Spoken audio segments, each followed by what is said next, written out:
AR yan. So, binutas na. Bagay RR naman kasi ito eh. Nasaan yung aking cutter? Ay. Wala.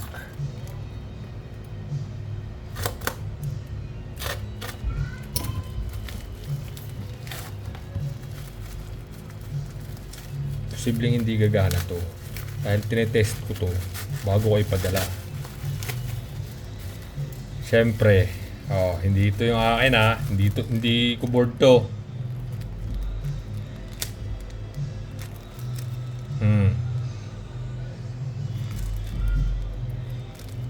Yan.